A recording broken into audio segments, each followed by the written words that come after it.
Do you feel that in a time when we are more connected than ever, we are drifting away from real human connection, especially to ourselves? I do. Hi, I'm Leticia Latino, and I want to invite you to join me and my very inspiring guests in exploring ways to reconnect to your essence, to your definite purpose, to what makes you tick. Are you ready?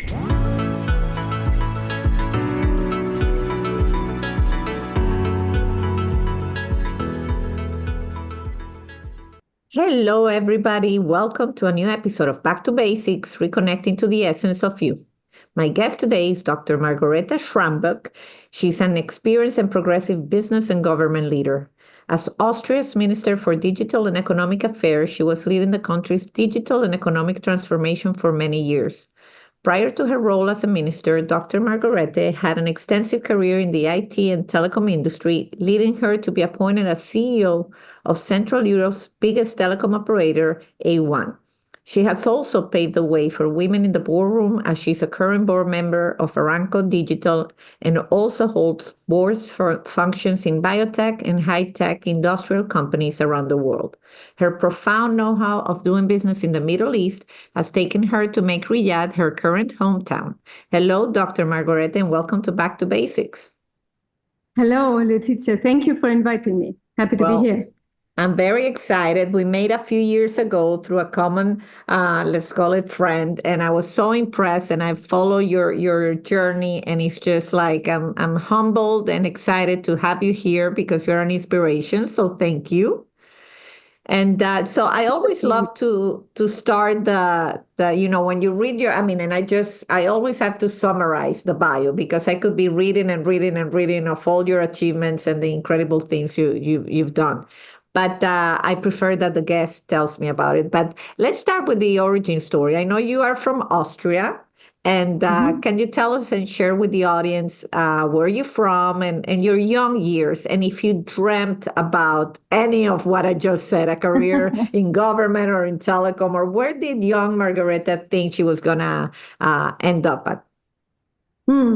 Yeah, so thank you again for the invitation, Leticia. I'm really happy to join you and share with you a little bit of my experience and discuss. So I come from the heart of Europe in the Alps, so in the mountains. I'm born in a medium-sized village in the mountains of Austria, where a very famous skiing race is taking place, the Hahnenkamm race, which I always call the Formula One race of skiing. I love that.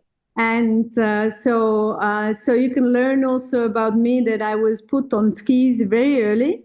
And I was born into a family where my father and mother, they were not allowed to have any higher education, not even an apprenticeship. So my mother, she was working in a kitchen in a hotel in the night, and my father, so she had the night shift and my father had the day shift, and he was working in a sewing mill, and both had to work from a very early age. So my mother even at the age of 12 or 13, which was a different time at that time. And but at the same time they knew education was everything. And they enabled me to go to get higher education, go to university. And they were surprised, of course, sometimes about the things I did, but they always supported me. Wow, that's incredible. And were you like studying besides them encouraging you? Was that something that you want? Because you went all the way. I mean, you have MBAs, doctorates. I mean, you were as far as one can get in terms of education. Was that like, I know you did an MBA. Was the track always clear to you in terms of what you were going to study? We have sometimes young audience, and I always encourage them to say, sometimes you have to follow, your gut instinct and see where it takes you. Yeah, I had also there were two role models for me. My mother, I must say, she was always working and she was working hard. And but she always believed in things she did and the things I could do. And the second was my first teacher, because she, when at the age of 10 and it was time to go to the next level of school, she addressed my parents actively, and she always helped me, and she always did an extra mile with me. So extra classes in the afternoon, not to keep me bored. And so she was talking to my parents, and then my parents came up to me, and they said, okay, listen, if you want to do it, we will always support you, but we cannot help you. You will need to find your way yourself. And this is what happened. But I was always lucky. It was females on my way. So the next teacher also in my in where I did my A levels, she was my English and historic teacher. So she was also somebody I could learn from a lot, and who was also a role model. So I strongly believe that these were good things that I experienced on my way. No, absolutely. And then you are the perfect example where success meets luck meets preparation, or success meets preparation. I don't know how they say, because you already were making inroads in the telecom industry where women were not getting, to be CEO. I mean, you don't see it that much now. And when you did it, it was already a while back. Can you share a little bit of that journey and that experience into getting to the highest really posting one can aspire in a company like A1? Yeah, I was at the beginning, it was not planned to enter into the tech industry. I was hired by Alcatel, which was at that time a very important European tech company, and still today breaks my heart that we have sold off all these tech companies to US and to China and other markets. It's a pity. It was a different time. And then was hired by them from university, where I was part of a center of excellence of the Economic University of Vienna. And Alcatel was a sponsor there. And I had never in my life planned to go into the tech area. I didn't know anything about it. So I remember well when I was choosing my study. Still today, when I reflect, there was none of the tech studies was there. So you know how I decided what to study? As I didn't know and nobody could help me at home, I just put all the different topics which you could study there and said, no, this one not, this one not, I don't like this one. It boiled all down. But now I found out that all the tech studies were not even part of my decision base. So I did not put them there. They were just not existent, which is today also an issue. But so therefore I never thought, after I had finished my studies in business administration, to join a tech company. I wanted to join the big consulting firms like the McKinsey's in Boston, which were very hype also at that time. But then Alcatel was very, very eager to get me on board. And so I thought, why not? Let's try, give it a try. And so it was not a decision on purpose to enter the tech industry, but it was more a coincidence. And lucky me, guys on the Alcatel side that were so pushy for me to start. Starting out at the finance part was good for me. Started out as an internal auditor. It was good, but then I went to the working capital management, controlling, and all of this. But I knew I wanted to do also something different. And it was one night, and my then boss, I just met him in Riyadh recently, actually. He's now in Palo Alto. Oh, wow. And, he came to me on a Thursday. And he said, I want you to be my technical director. And I said, me? Why me? I was 27 years old. Wow. And with no tech background. And he said, yeah, let me know on Monday. And then I had a sleepless weekend. And I think that was the first important step for me to become the service director for all the technical departments of this part of Alcatel at that time. And I remember well what I thought was, okay, I have to take a decision and better try it and know how it is, then always think then afterwards, how would it have been? What would I have done?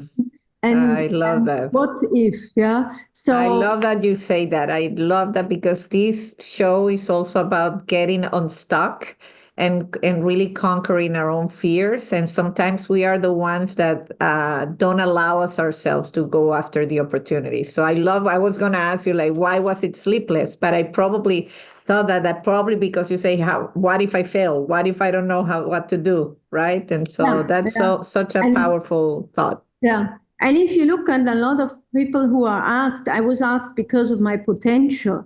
And I was not asked because I was a technician and I had any Mm. idea Mm. of running technical departments, but they saw the potential in me to do it differently. And this is so I thought, if they believe in me, why should I not believe in me, Mm. myself? And so on a Monday or Tuesday, I said yes, and I just started it. And the same was, by the way, true then when I was asked to be a CEO for the first time, which was not so much later. It was about 7 years later in 2022. And my boss at that time, he went to Germany and I needed a successor. And it was also a little bit the same. It was with very short notice. It seems that it was like this. Same was then when I became a minister, it was also with a very short notice. Yeah? Well, yeah, you have to have the chance to. I know you're big on taking chances, and I saw a different interview, and I love that attitude because sometimes we think it's gonna go this way and that way, and sometimes Yeah. if you close the door yourself, it doesn't happen. And I love that about your own journey because you went from the private sector to government, and I see, I mean, the good like. Causes that you're pushing forward and the visibility you're giving to important causes. And the government experience definitely gave you a platform to do more of that. So can you share a little bit about how that experience was in terms, because some people say, no, it's either you're all on the government track or public track, or you're on the corporate track. And I can relate to you where I've been doing a lot at the FCC, just on the committees and it's just it's a different world. But then what you can achieve when you marry both, that public-private partnership that it's so in vogue right now, is just really very powerful. Yes, yes. So I like both experiences. So I from the private sector to the public and back to the private sector. So and it was quite a while. So I was in politics 4.5 years in government, and which is one period, one term, and of course. This is an experience I do not want to miss. So it broadened my view. And also in this case, it was this you cannot plan because normally such roles I know there are countries where you have to be a member of the parliament to become a minister and you go back to parliament. But in Austria, it's not the case. You can be appointed from outside, which I think is good because you can agree. people inside with different experiences from different fields and a good combination, I think, in a government team is the key to success or the key for that. For me, it meant broadening and learning. My learning curve again went up very, very quickly. So I had to learn fast. And of course, I have my background. I come from business. I have done business all my life, and I come from the digital part. But of course, political structures and procedures and organizations and decision-making processes, you have to learn quickly. And if you adapt and do this, you can contribute a lot. And this is what what I did, and then was a point to decide: do I stay in politics or do I go to business? And again, and my heart said more the business. And but also in this case, you cannot plan it. I had never planned to live in Saudi Arabia, nor was I planning to be board members there and to have my own company, which all happened. So there was a door. So I'm a believer also in very clear decision making processes. Yeah. So a clear decision for me was when I leave politics, and then I don't stay with one arm in the parliament or 1 feet and then try something. I need to give all my heart and concentration and power to the topics I do currently.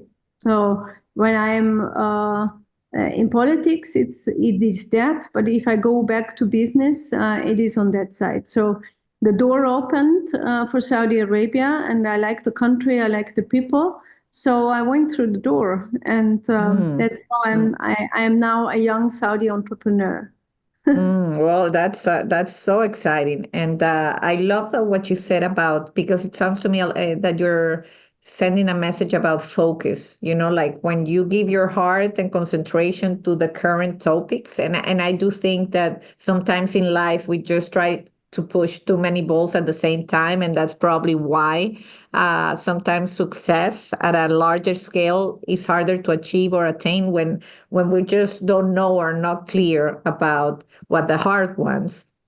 And I really like the fact that you brought the heart into the matter, because sometimes you see such a successful person and you think it's all brains, but I think that connection of your soul, your heart with really your skills and talents and passion are really what makes magic happen. Yes, correct. Yeah. It's both. It needs both, because people also, when you are you have team members, you build up teams, you work with teams, or also your customers, they will feel if you are only doing it with your brain. And you can learn things, definitely. I'm also a strong believer that not everything is there from by nature. And even if it's there by nature, it needs to be trained daily. You need to train daily. Decision making is not coming from itself, sitting at the table, imagining how could I do a decision. So, but you learn by doing things and by making mistakes and by doing correct things and by learning how it works with people around you and different stakeholders. I'm not just talking about your boss or your teammates and employees. It's also about customers. It's about the public. It's about different stakeholders. And this is a constant experience you have. And you can only learn it by doing. Action learning is the case. If I would have sit at home in Austria and think, how would it be? Could I plan to do something in Saudi Arabia? I can only do it if I go there, if I experience and see. And this is why I now live there, in the middle of a growth, a big transformation, most probably one of the most interesting countries. Growing, transforming, and with a big number of young people. Yeah, no, and I really am interested in you sharing that, because it's a region of the world that a lot of people here, like I've traveled a lot, and I have to say that's a region I had never been to, and I'm very curious. What can you share about that transformation, what's going in? I know there are a lot of incentives in Saudi Arabia to grow and bring entrepreneurs. And if you had somebody that's maybe thinking or wants to explore that side of the world, what would be your thoughts to that person? Yeah, first of all, often I'm asked, how are you in Dubai? And then I'm asked, how are you in the UAE? Yeah. So, and then I will say, no, I'm not there. I'm in Saudi Arabia. Yes, of course, in Saudi Arabia.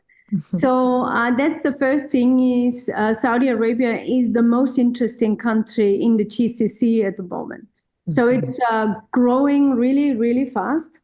And it has a big number of young population, so more than 75% are younger than 30 years old and well educated.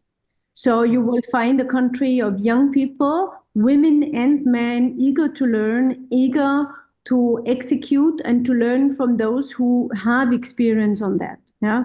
And the whole economy is transforming.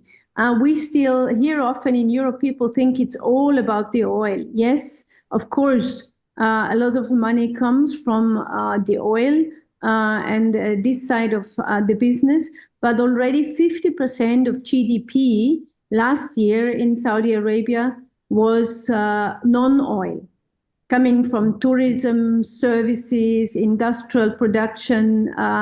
So there is a need almost in all of the different sectors, a need of know-how transfer and a willingness to transform. And as the money is there and is available, it's now a competition of the best ideas and the best executors. Yeah? So this is what is happening at the moment in Saudi Arabia. I think it's one of the most interesting markets because from there, so when we look at the developments around the world, we have something which is called, some call it the global south, others call it the emerging markets. And they are growing rapidly, and the demand of the future will be there. And it will be the countries like India. We see the development in India, especially in the tech sector, Saudi Arabia with 32 million people, and the big demand and the big wish to catch up and also to play an important role in the world. Yeah? And this is what is happening. Especially this youth is very refreshing to me. It's a very young country. Well, that sounds exciting indeed. And because sometimes you see that, as you say, the youth. Well, my parents are from Italy. I spend a lot of time there. It's a beautiful country, but sometimes even I see my family and young people, and they almost there's this feeling of being stuck somehow. I don't know. There's some cultures that are not as aggressive, excited about the future and change. I think that they are stuck a little bit on their own legacy. I think it's different in Saudi because they, until a few years ago, they were not allowed to do anything. We know that they, especially the women, and they play an important role in this transformation. And this is what the government wants. So they have put a KPI for women in business. So 45% of all women who can work should work by the year of 2030. And guess what? At the moment, we are already around 35%. So the young women are very, very interested. They are very educated. A lot of young women come back to Saudi Arabia, those who have been educated and lived abroad in the States or other places. London, they come, Paris, they come back to Saudi Arabia to be part of the transformation. And in Vision 2030, it says clearly that the economic change cannot be done without the women working, which is a surprise to a country like Saudi Arabia, where it was not allowed to, we know that it was not allowed to drive, but a lot of other things were also not allowed. They were also not allowed to work. And this all changed within the last approximately 5 years. And this is a huge cultural and business change. Yeah. So there is a young workforce in Saudi Arabia eager to work, still learning. Yeah. And that is something which is a big opportunity for companies all around the world, especially European companies. It's not far. It's five hours flight from Austria, for example. A market which is there in need with a lot of projects, big giga and mega projects, but also a lot of small projects. Everything is needed, from recycling, water recycling, to wastewater management, to waste recycling, so environmental topics, to new energy. So Saudi Arabia is also entering the field of renewable and especially of hydrogen. So they're building the biggest hydrogen power plant in the world at the moment for a neon. Yeah, that's such an exciting project. As we could have, I know somebody that's working on the Neon project, and it's very, very aspirational in terms of what they're trying to do. And I obviously couldn't miss the opportunity because, I'm based in the U.S. In the U.S., the women on the boards, KPI, let's say, is nowhere to where it needs to be. And you made big inroads in that. Do you have any advice for women in leadership that are saying, it's just very hard to get that? I think I hear 80% of how you get appointed is through contacts, connections, somebody that knows you, somebody that knows the potential in you. Any advice you could provide? Because I see there's certainly a gap, like, of knowledge, just like, how do you crack this nut? Any advice you can provide? Yeah, what I have experienced is that for lawyers and those coming from the auditing or tax advisors side, it's easier to get in via the typical headhunting part, because they have a certain profile, which is often about the auditing and the things which is definitely needed in the supervisory boards. In the other areas where it's about knowledge of the business, when you come from the business side, I still I share your opinion. That is the best way and easiest way is through networks, because you need to be known and trusted to advise in the business as such, that And I think this is something where I can always and only advise every woman to definitely spend time on building networks. It is something which is part of your job. It's not something outside your job. Don't consider it a burden, even if it is. When I was very young, 32, I was the first-time CEO of a tech company in Austria. Nobody knew me. Nobody knew the name of the company because it was a spin-off of Alcatel. Everybody knew Alcatel, but the new name of the company knew nobody. So I considered it to be my responsibility to give a face to the company and to make the company known. And it's part of your job. It's not something which is not needed, but it's especially if you want to contribute in larger businesses, you need to be known by, of course, your performance, but also the people need to know you. They cannot decide for you. And the normal way for headhunters to position persons who come from the business side is working, but less. So I have got my board functions because the people knew me and knew what I had done, and they wanted me to contribute. So I'm in the board of a family-owned industrial company, in board of Aramco Digital, and in the board of a Saudi conglomerate with different fields. And this is because people got to know me, and so it's part of the job.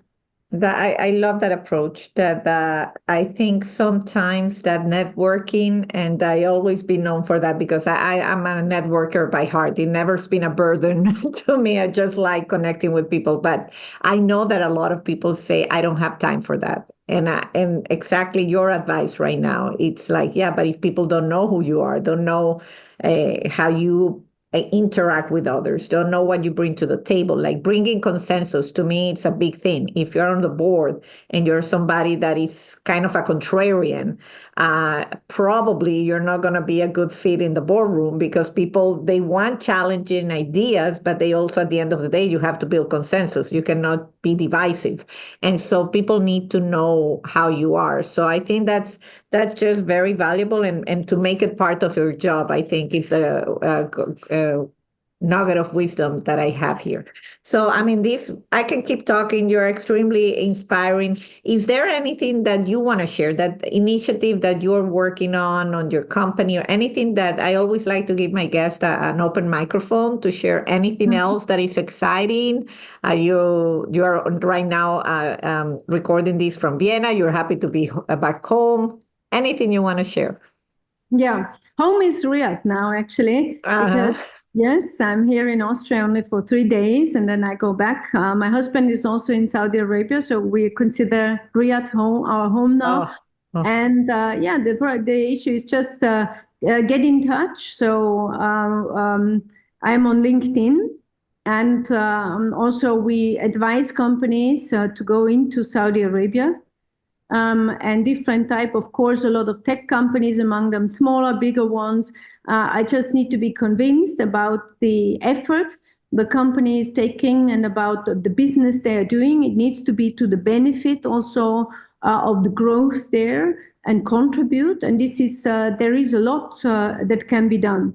And the opportunities are endless. The art is in finding the right people and finding the right angle to grow the business. And this is what we do. So my partners and me, and this is what we are passionate about.